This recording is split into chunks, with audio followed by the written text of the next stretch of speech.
നമസ്കാരം. മലയാളി വാർത്തയിലേക്ക് സ്വാഗതം.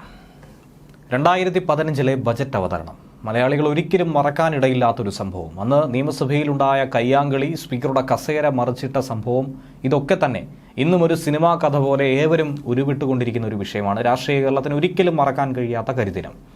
എന്നാൽ ഈ സംഭവവുമായി ബന്ധപ്പെട്ട് കഴിഞ്ഞ ദിവസം KT ജലീലിൻ്റെ ഒരു കുറ്റസമ്മത പ്രസ്താവന ഉണ്ടായിരുന്നു. ഈ പ്രസ്താവനയെ പൂർണ്ണമായും തള്ളിയിരിക്കുകയാണ് മന്ത്രിയും ആ കേസിലെ പ്രധാനിയുമായിട്ടുള്ള വി ശിവൻകുട്ടി. അന്ന് MLA ആയിരുന്ന KT ജലീൽ നടത്തിയത് വ്യക്തിപരമായ അഭിപ്രായ പ്രകടനമാണെന്നാണ് നിയമസഭാ കയ്യാങ്കളി കേസിലെ കൂട്ടുപ്രതി കൂടിയായിട്ടുള്ള ശിവൻകുട്ടി പറയുന്നത്. വിചാരണ തുടങ്ങാനിരിക്കെ അന്നത്തെ സംഭവം തെറ്റെന്നോ ശരിയെന്നോ പറയുന്നില്ല, ബാക്കി കാര്യങ്ങൾ കോടതി തീരുമാനിക്കട്ടെ എന്നാണ് മന്ത്രി പറഞ്ഞിരിക്കുന്നത്.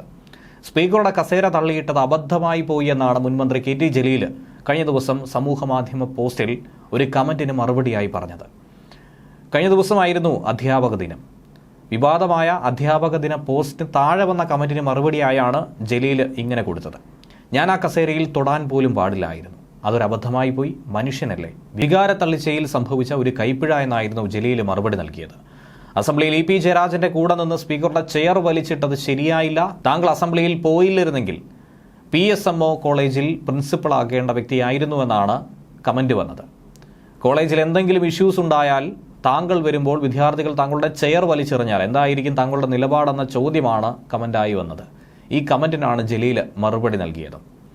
ഈ മറുപടി CPMലെ ബഹുഭൂരിപക്ഷം ആളുകൾക്കും ഇഷ്ടപ്പെട്ടില്ല എന്നുള്ളത് യാഥാർത്ഥ്യം, പ്രത്യേകിച്ചും അന്ന് സഭയിലുണ്ടായിരുന്നവർ.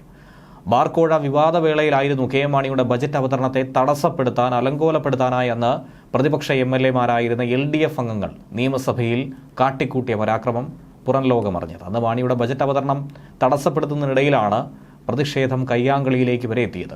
പൂട്ടിക്കിടന്ന ബാറുകൾ തുറക്കാൻ മുൻ ധനമന്ത്രിയായിരുന്ന KM മാണി 1 കോടി രൂപ കൈക്കൂലി വാങ്ങിയെന്ന ആരോപണം ഉന്നയിച്ചായിരുന്നു ബജറ്റ് അവതരണത്തിനിടയിൽ മാണിയെ തടയാനായി ഇടതുപക്ഷം സഭയ്ക്ക് അകത്തും പുറത്തുമായി ശക്തമായ പ്രതിഷേധമെന്ന പേരിൽ ഇത്തരം തട്ടിക്കൂട്ട് പരിപാടികൾ സംഘടിപ്പിച്ചത്. ഇതിനിടയിലാണ് പ്രതിപക്ഷ MLAമാർ സ്പീക്കറുടെ ഡയസിൽ അതിക്രമിച്ച് കയറി കമ്പ്യൂട്ടറുകളും കസേരകളും ഒക്കെ തന്നെ തല്ലി തകർത്തത്.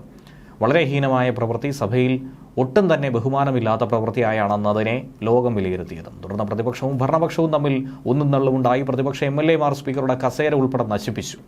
ന്യൂസ് ഡെസ്ക് മലയാളി വാർത്ത.